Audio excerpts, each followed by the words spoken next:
Hello friends, welcome back to મુક્તિસ kitchen. હું છું મુક્તિ પંડ્યા. આજે હું બનાવવા જઈ રહી છું ગુજરાતી સ્ટાઇલમાં બનતી દાળ ઢોકળી, જે હરેક ઘરમાં બનતી હશે.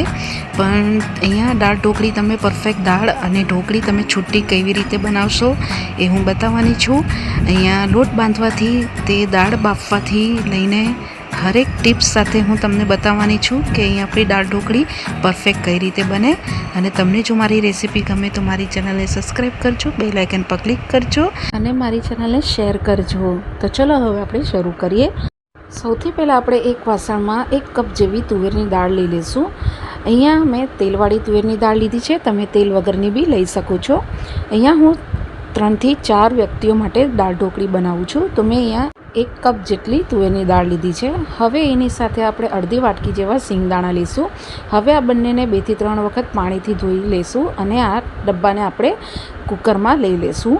હવે કુકરની અંદર આપણે ડબ્બો મૂક્યા પછી થોડું 1 થી 1.5 ગ્લાસ જેટલું પાણી એડ કરીને આપણે દાળને અને સિંગદાણાને બાફીને રેડી કરી દઈશું. હવે આ ડબ્બા ઉપર આપણે ડીશ ઢાંકી દઈશું અને કુકરનું ઢાંકણું આપણે બંધ કરી દઈશું. ગેસની ફ્લેમ હાઈ ટુ મીડિયમ રાખીને આપણે 2 થી 3 સીટી વગાડીને રેડી કરી દઈશું.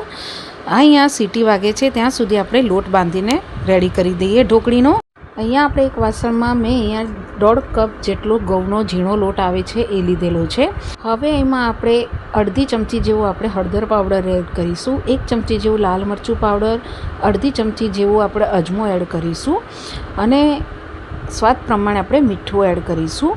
હવે આ બધા મસાલાને લોટના જોડે મિક્સ કરી લેવાનું છે. તમને જો અહીંયા ધાણા જીરું પસંદ હોય તો 1 ચમચી જેવું તમે અહીંયા ધાણા જીરું ઉમેરી શકો છો. હવે આપણે આ બધા જ મસાલા લોટમાં મિક્સ થઈ જાય પછી 2 થી 3 ચમચી જેટલું આપણે તેલ એડ કરીશું અને લોટમાં સરસ રીતે આપણે મિક્સ કરી લઈશું. તમારે જો અહીંયા ઘણા લોકો ચણાનો લોટનો ઉપયોગ કરતો હોય છે તો તમે અહીંયા 1 ચમચી જેવો ચણાનો લોટનો ઉપયોગ કરી શકો છો, પણ હું નથી એડ કરતી, હું ખાલી ઘઉંનો જ લોટ એડ કરું છું. હવે જરૂર પ્રમાણે પાણી એડ કરીને આપણે આનો લોટ બાંધીને રેડી કરવાનો છે. અહીંયા લોટ આપણે સોફ્ટ પરોઠાનો લોટ બાંધીએ છીએ એવો તમારે બાંધીને રેડી કરવાનો છે. તો થોડું પાણી એડ કરીને તમારે આવી રીતે સોફ્ટ ડો બાંધીને રેડી કરી લેવાનો. બહુ અહીંયા પાણી તમારે એડ નહીં કરવાનું, નહીં તો લોટ બહુ ઢીલો થઈ જશે. આ રીતે સોફ્ટ ડો બંધાઈ જાય પછી તમારે આને ઢાંકી દેવાનું અને થોડીવાર માટે રેસ્ટ આપીશું. અહીંયા રેસ્ટ થાય છે ત્યાં સુધી આપણે કુકરને ખોલીને જોઈ લઈએ કે આપણે અહીંયા દાળ બફાઈ છે કે નહીં. તમે જોઈ શકો છો કે અહીંયા આપણી દાળ સરસ એવી બફાઈ ગઈ છે. આવી રીતે દાળ એકદમ જ પરફેક્ટ બફાઈને રેડી થવી જોઈએ. હવે આપણે જે આ રવૈ આવે છે એવી લેશું અને આવી રીતે એને થોડી મેશ કરી દેવાનું છે. તમારે જો આને મેશ ના કરવી હોય તો તમે સ્કીપ કરી શકો છો, પણ આવી રીતે મેશ કરવાથી દાળ એક રસ જેવી થઈ જાય છે. હવે આપણે જે વાસણમાં ઢોકળી બનાવવાનું હોય એ વાસણ લઈ લઈશું. એમાં દાળ બધી બાફેલી આપણે એડ કરી દઈશું અને સાથે થોડુંક પાણી એડ કરીશું. હવે તમારે અહીંયા દાળ કેટલી બનાવી છે એ પ્રમાણે તમારે પાણી એડ કરવાનું. હું ઉપરથી બીજું 2 ગ્લાસ જેટલું પાણી એડ કરું છું અને આવી રીતે મિક્સ કરી લેવાનું. પછી હવે આપણે આ દાળની અંદર મસાલા કરવાના છે, તો એની અંદર આપણે સૌથી પહેલાં અડધી ચમચી જેવું હળદર પાવડર એડ કરીશું, 1 ચમચી જેવું લાલ મરચું પાવડર એડ કરીશું, અડધી ચમચી જેવું ધાણા જીરું પાવડર એડ કરીશું અને મસાલાને સરસ રીતે દાળની જોડે મિક્સ કરી લેવાનું છે. અહીંયા તમે મસાલા તમારા ટેસ્ટ પ્રમાણે ઓછા વધતા કરી શકો છો. સ્વાદ પ્રમાણે આપણે મીઠું એડ કરીશું. મીઠું નાખ્યા પછી બી સરખી રીતે મિક્સ કરી લેવાનું. હવે આપણે આ વાસણને આપણે ગેસ પર મૂકી દઈશું અને ગેસની ફ્લેમ મીડિયમ ટુ હાઈ રાખીને આપણે દાળને થવા દઈશું. હવે અહીંયા દાળને વચ્ચે તમારે આવી રીતે હલાવતી રહેવાનું, જેથી દાળ નીચે બેસી ન જાય. જો દાળ બેસી જશે તો ઢોકળી ખાવાનું તમને ગમશે નહીં. હવે આપણે આમાં ગળપણ માટે ગોળનો ઉપયોગ કર્યો છે મેં અહીંયા, તો આપણે અહીંયા મીડિયમ સાઇઝનું ગળપણ માટે ગોળ એડ કરીશું. તમે અહીંયા ગોળ તમારા ટેસ્ટ પ્રમાણે ઓછો વધતો કરી શકો છો અને ગોળની જગ્યાએ જો તમને સાકર પસંદ હોય તો સાકર બી એડ કરી શકો છો. હવે અહીંયા હું ખટાશ માટે કોકમ એડ કરું છું. તમારી પાસે જો કોકમ ના હોય તો ખાટ્યા કે પછી લીંબુનો રસ જે બી તમારે એડ કરવું હોય તમે કરી શકો છો, પણ કોકમ નાખવાથી ઢોકળીનો સ્વાદ બહુ જ સરસ લાગે છે. પછી આમાં 2 મરચાંના આવા ટુકડા કરીને આપણે એડ કરી દઈશું અને દાળને મિક્સ કરી લઈશું. આવી રીતે બધો મસાલો થઈ જાય પછી આપણે આની અંદર 1 મીડિયમ સાઇઝનું ટામેટાના ટુકડા એડ કરીને નાખી દઈશું દાળની અંદર, જેથી ખટાશ એકદમ જ પરફેક્ટ તમારો અહીંયા ઢોકળીની અંદર આવી જાય. અહીંયા જો તમે ટમેટાં ન નાખતા હોય તો સ્કીપ કરી શકો છો, પણ ટમેટાં નાખવાથી દાળ ઢોકળીનો સ્વાદ બહુ જ સરસ લાગે છે. હવે આપણે અહીંયા આ ઢોકળીને ઉકળવા દઈશું. અહીંયા જલ્દી ઉકળી જાય એની માટે મેં આના ઉપર થાળી ઢાંકી દીધી છે અને ગેસની ફ્લેમ લો ટુ મીડિયમ રાખીને દાળને ઉકળવા દઈશું. અહીંયા દાળ ઉકળે છે ત્યાં સુધી આપણે જે લોટ બાંધીને રેડી કર્યો છે તેને જોઈ લઈશું. અહીંયા લોટ ખોલીને જોઈ લઈએ કેવો બન્યો છે. તમે જોઈ શકો છો એકદમ જ સરસ સેટ થઈ ગયો છે. ઉપરથી 1 ચમચી જેવું તેલ નાખીશું અને લોટને એક વખત મસળીને રેડી કરી લઈશું. અહીંયા લોટ તમારો જો પરફેક્ટ બાંધેલો હશે તો તમારી ઢોકળી અહીંયા પરફેક્ટ જ બનીને રેડી થશે. પછી આવી રીતે તમારે જેટલા ઢોકળીના રોટલા નાખવા છે એ પ્રમાણે તમારે આવી રીતે ગુલ્લા કરીને રેડી કરી લેવાનું. પછી પાટલો કે થાળી તમારે આવી રીતે લઈ લેવાનું. એની પર જે આપણે ઢોકળીના લોટના ગુલ્લા કરીને રાખ્યા છે એ આપણે આવી રીતે વચ્ચે મૂકી દઈશું અને એકદમ જ પતલી કે મીડિયમ તમે જેવી તમને ભાવે એવી તમે રોટલો વણીને રેડી કરી શકો છો. આ રીતે તમારે રોટલો વણીને રેડી કરવાનો. આવી રીતે બધી સાઈડમાંથી અને બધી જગ્યાએથી એક સરખું વણીને રેડી થાય એવું તમારે અહીંયા વણીને રેડી કરવાનું છે. મેં અહીંયા મીડિયમ થિકનેસમાં રોટલો વણીને રેડી કર્યો છે.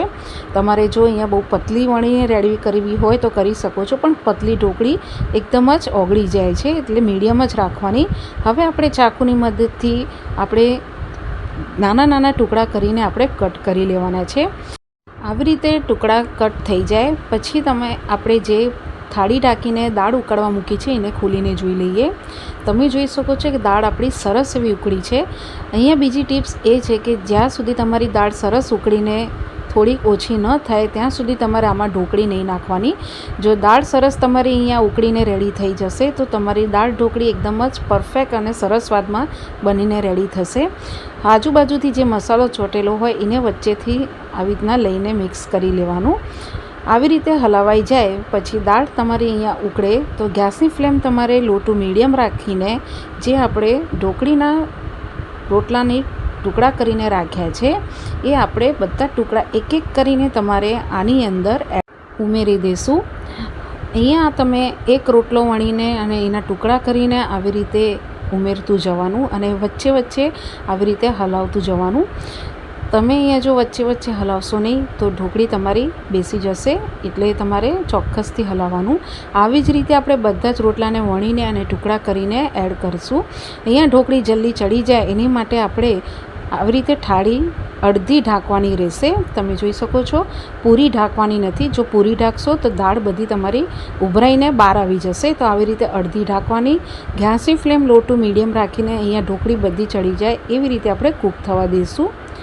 10 થી 15 મિનિટ જેવું થશે એટલે ઢોકળી તમારી અહીંયા સરસ એવી ચડીને રેડી થઈ જશે. તો હું અહીંયા તમને ચેક કરીને બતાવું કે ઢોકળી અહીંયા આપણી ચડી છે કે નહીં. તો ચમચામાં એક આપણે આવી રીતે ઢોકળી લઈ લઈશું અને ગરમ હોવાથી એટલે ધ્યાન રાખીને તમારે ચેક કરવાનું. આવી રીતે જો ઇઝીલી તૂટી જાય તો તમારી અહીંયા ઢોકળી પરફેક્ટ એવી ચડીને રેડી થઈ ગઈ છે. આવી રીતે ઢોકળી ચડીને રેડી થઈ જાય પછી ગેસની ફ્લેમ તમારે એકદમ જ સ્લો કરી દેવાની અને સ્લો ગેસ ઉપર હવે ઢાંક્યા વગર તમારે આને ચડાવવાનું રહેશે. અહીંયા આ ચડે છે ત્યાં સુધી આમાંનો વઘાર કરી લઈએ. તો બીજા ગેસ ઉપર આપણે પેન મૂકી દઈશું. એમાં 2 ચમચા જેટલું તેલ લેશું. તેલ ગરમ થાય એટલે અડધી ચમચી જેવી રાઈ એડ કરીશું. રાઈ ફૂટી જાય એટલે એની અંદર ચપટી હિંગ એડ કરીશું. લાલ વગરના મરચાં એડ કરીશું. તમારી પાસે જો લીમડાના પાન હોય તો જરૂરથી એડ કરજો. અને અડધીથી ઓછી આપણે હળદર પાવડર એડ કરી દઈશું. હવે આપણે આ વઘારને તરત જ તમારે આવી રીતે મિક્સ કરીને જે ઢોકળી આપણે બનાવીને રાખી છે એની અંદર આપણે એડ કરી દઈશું. આવી રીતે વઘાર બધો એડ થઈ જાય પછી તરત જ તમારે એના ઉપર એક થાળી ઢાંકી દેવાની, જેથી વઘાર બધો બહાર ન આવી જાય અને ઢોકળીની અંદર સરસ રીતે સેટ થઈ જાય. આવી રીતે કરવાથી તમારી ઢોકળીનો જે વઘાર હશે બહુ જ સરસમાં સુગંધ આવશે. હવે આપણે આને અડધી મિનિટ માટે આવી રીતે જ રવા દેવાની છે. ગેસની ફ્લેમ સ્લો જ રાખવાની. અડધી મિનિટ પછી ખોલીને જોશું તો તમારી ઢોકળીની જે અંદર સુગંધ છે બહુ જ સરસ આવશે. હલકા હાથે આને મિક્સ કરી લેવાનું રહેશે. આવી રીતે મિક્સ થઈ જાય અને અહીંયા ઢોકળીની દાળ અને ઢોકળી બધું એક રસ સાથે સરસ મિક્સ થઈ જાય અને ચડી જાય એ રીતની તમારી અહીંયા ઢોકળી બનીને રેડી થવી જોઈએ. હવે અહીંયા આપણી દાળ ઢોકળી બનીને રેડી છે, તો ગેસની ફ્લેમ આપણે હવે બંધ કરી દઈશું અને ઉપરથી આપણે ફ્રેશ કોથમીરના પાન એડ કરી દઈશું. તમારો જે લીંબુનો રસ આમાં એડ કરવો હોય તો આ સ્ટેજ ઉપર તમારે અડધું લીંબુ નીચવીને તમે એડ કરી શકો છો. હવે આપણે મિક્સ કરી લઈશું.